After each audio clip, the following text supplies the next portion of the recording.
The sleeper pick, the guy only you believe in. In 1 week fantasy football on DraftKings, he can be the difference. So trust your gut. Trust your numbers. Trust your Uncle Vito if you want. But know this, that sleeper is out there. The question is, who's going to play him? This is DraftKings. Welcome to the big time. To create your account, click on the banner link on thedougstewartshow.com or the Doug Stewart Show app. Do you have your own radio show? Are you an artist or a DJ? BB Mobile Apps is the solution for you. They specialize in creating mobile apps for entertainers. That's right. You can have your own mobile app where your followers can hear your shows or music, watch your videos, and view all your social networks in one place. You can even make money with banner ads and send push notifications directly to your audience to make sure they get your messages. Everyone has their phones on them, right? A mobile app will add credibility to your brand because your content will be accessible to them while they're on the go. BV Mobile Apps also makes apps for bloggers, actors, and producers. The process only takes about 20 minutes. Just go to bvmobileapps.com and click Get Started Now. That's bvmobileapps.com and tell them the Doug Stewart Show sent you. Footballsportsapp.com. What is it? It's the first live action mobile sports app played in real time and a cool way to immerse yourself in the game. Make coaching calls just like the pros. Check out the video. Download for free this fall and register now again at footballsportsapp.com. Want to be part of this new exciting technology and make money? Fill out the short form at the bottom of the website and mention TDSS. Again, footballsportsapp.com. Yes, sir.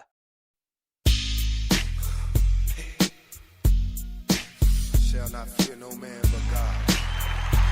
Welcome back to the Doug Stewart Show. Tribute Tuesday, Tupac Shakur. We're brought to you by footballsportsapp.com. Still kind of worn down from hanging out with the Stewies this past weekend. I'm just going to shoot you straight, man. I just can't do it like I used to. I mean, you know what? I'm not even embarrassed to say that. Because even though I can't do it like I used to, the Stewies, everybody that came down this weekend, man, and hung out with your boy for the celebration, for the 2-year celebration of the Doug Stewart Show and the Stewart Media and Entertainment Network, they can't hang half as much as I can hang.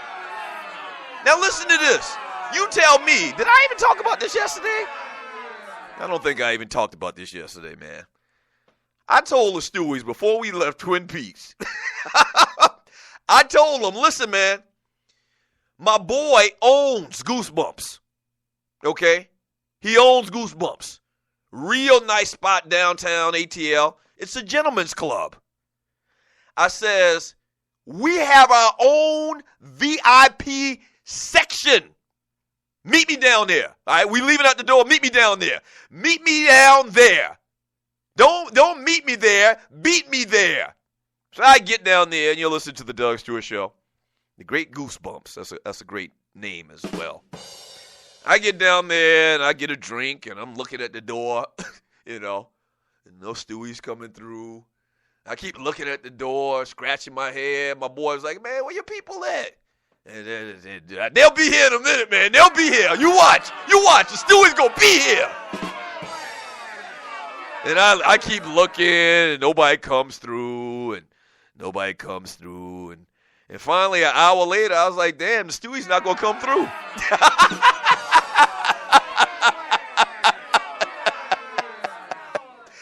I might be old, man, and I might not can do it like I used to be able to do it 25 years ago, but y'all are real done.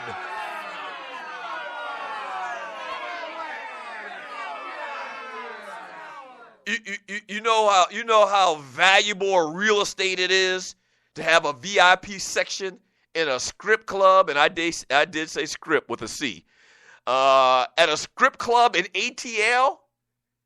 And y'all just wasted the whole damn thing.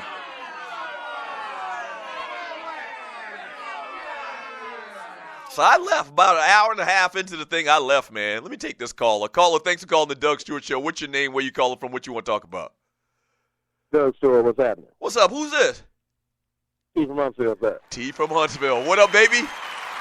Man, chilling, man, enjoying the show. Hey, I wanted to clarify something. I don't know how well I'm coming through because your phone been a little shaky last few calls, but I wanted to clarify something about the Gentleman's Night Out, man. Now, look, I was coming to Goosebumps. Now, I told you at Twin Peaks, me and my wife were coming. Right. But we walked back to the room, and somehow between, we don't know what it was, we're still trying to figure it out, between the room to the hotel, Twin Peaks to the hotel, my wife had an allergic reaction, and her eye puffed up on her. Oh, she did? So she had an allergic reaction, man. I had to shoot down to the hotel, shop that, and, overpay for Benadryl, and, got her that. And, right. And I had to sit around and wait for her to get straight, and it took a little while, but once, I was comfortable that she was good, she went ahead and knocked out, and I wouldn't holler at the rest of the stewards at the hotel. Because somebody had told me, you said you were going to stay for about an hour, and then you had to go to get ready for the tailgate. An hour had been passed, so I figured it was too late. Yeah, I couldn't stay all night long because of the tailgate the next day. We got up there. I got to the tailgate like 11 o'clock when it all started. So I get it, man. And you know what, man? I mean, we'll just pull that from the table. Last year we had very little response to that as well for TDSS1 for the first annual. And so I think that we got to face facts, man, that we can't do it like we used to. And strip clubs, they don't really turn us on like they used to, Whoa. Pause. Flag on the play. Time out. Flag. Review. Wait a minute. Wait. Okay, hold on. I'm not going to say all that. And, two, I got to point out that I was a Lone Ranger last year, so I'm exempt from this criticism. Right. Since I was a Lone Ranger last year, I get a pass. I'm even now. Right. I'm even now. I say we get the shoe show one more run. But I'm going to get on out the way, man, so you can get on Jeff Fisher because he deserves it, man. Hey, T, before you go, man. Yes, sir. Brother, man, Yes, sir. I appreciate your support, man. You and QT, man. 2 years in a row, y'all came to ATL and kicked with me. You actually came to the New Year's Eve party I had last couple of years as well, man. T, from the bottom of my heart, man, from the bottom of our heart here at SME, brother, we really appreciate your patronage, man. Thank you. Oh, no problem, brother. I appreciate the show, man, for real. I didn't have any sports radio to listen to while you were gone. Oh, yeah, and, hey, just a little side note, man. If you can get I know the price might not be right, but if you can get that New Year's Eve party back at that first hotel you had it at, we'll be there. Yeah, they're not doing that type of events anymore. Some ninjas came, and you're talking about at I can't even remember what it is downtown. The Crown Plaza. The Crown Plaza, yeah. So evidently, man, you know how it is, T. They let some young folks come up in there, man, and it was too ruckus, and they just stopped letting ninjas rent their place out. A couple months after my New Year's Eve party there. So we'll see, man. I'm working on that right now as we speak. T, thank you, brother. All right, man. Be easy, bro. There he is. T from Huntsville. 404-382-0338. You can also email me at doug@thedugstewartshow.com. You see the Tyler Today show, You Suck, Bro? And it was kind of for Case Keenum, the quarterback of the St. Louis Rams. But I actually thought about it more so about Jeff Fisher, the head coach of the St. Louis, well, not St. Louis, the L.A. Rams. I'm going to read you some stats from a story that I found at the end of the 2015 season. Jeff Fisher, at the time, and he didn't go to the playoffs last year, so pretty much all of these stats that they compiled, and this is coming from rantsports.com. They did a story on why Jeff Fisher is the most overrated coach probably in NFL history. That's right. They said NFL history. Jeff Fisher has a 26-35-1 record during his tenure with the Rams with no playoff appearances. Did you hear what I just said? Jeff Fisher has a 26-35-1 record during his tenure with the Rams with no playoff appearances. Combine that with 17 seasons as head coach of the Houston Oilers / Tennessee Titans, 6 games in 1994 through 2010, and Fisher has a 168, 155, and 1 regular record over 21 seasons. Did you hear what I said? This was at the end of last year. 168, 155, and 1 regular season record over 21 years. He did have the 1 berth to the Super Bowl, which was obviously the highlight of his career. But 3 of his 5 career playoff wins came during that run. Back up one more time. You listen to the Doug Stewart Show.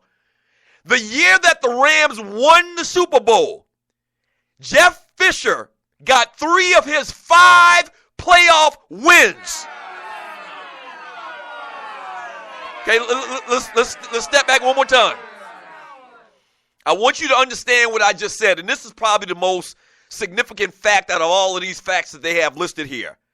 The man, including this year, listen, we can include this year as well. Jeff Fisher has been a head coach in the NFL for 22 years. The year that they went to the Super Bowl and won it, he got 3 of his 5 playoff appearances. So, we peeling away layers just like an onion. In effect, what I'm telling you is, Jeff Fisher, in 22 years of football, if you take out the year that they went to the Super Bowl and won it, those 3 victories in the playoffs, Jeff Fisher in 22 years, outside of that 1 year, throw the best year out and the worst year out. Okay, that's what I'm doing here, like they used to do in school, grading on the curve. In 22 years of coaching, outside of that 1 year, Jeff Fisher has 2 playoff wins. You suck, bro. You suck. And they always talk, and the reason why it's relevant and it's significant is because you let NFL analysts tell it, Jeff Fisher is the second coming of Vince freaking Lombardi, which I don't understand why. I don't get why. I'm reading you hardcore facts here. He mismanaged quarterbacks to the hilt. You know what he did with Steve McNair, and benching him and having him on the bench for many years, first pick in the draft, didn't want to put him in there. He mismanaged Vince Young's career, really ruined Vince Young's career if you ask me. Jeff Fisher ain't done ish, man. He ain't done ish. Nothing. They went on to say a regular season record above 500 is fine if you have to find a positive on Fisher's head coaching resume, but just 6 postseason appearances in 21 seasons. In 21 years, he went to the postseason 6 times. And it ain't going back, or they're not going back. He's not going back to no damn playoffs this year either. I tell you what I'm going to do. They just started the season, but retroactively, where's my pen at? And you're listening to the Doug Stewart Show. Hold on a second, man. Turn the damn phone off too, Dougie. Retroactively, I am nominating Jeff Fisher for a Boyle Penis Award. Just cause. I'm gonna say I'm just cause. I'm nominating his ass for Boyle Penis Award. This man has kept the job for 22 years. He's been to the playoffs 6 times.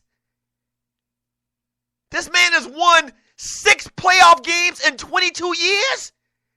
And you got cats that would beg to get an opportunity to be a head coach in the NFL?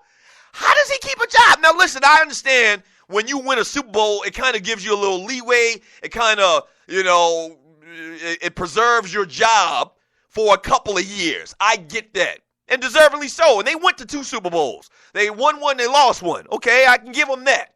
But, my gosh. I mean, can you look back at it now, and hindsight is 2020, can you look back at it now and say that success that they had there in St. Louis was more so because of Marshall Faulk and because of Kurt Warner and Torrey Holt and a devastating great defense? Can you say that? Can you stop trying to give Jeff Fisher all this damn credit? Credit for what? Stevie Wonder could have coached that damn team to a Super Bowl.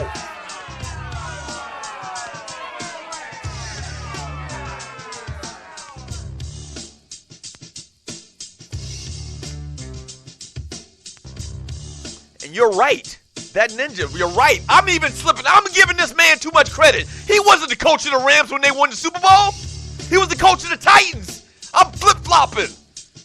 That's right. He coached the damn Titans. That was Dick Vermeil. Thank you, Ninja.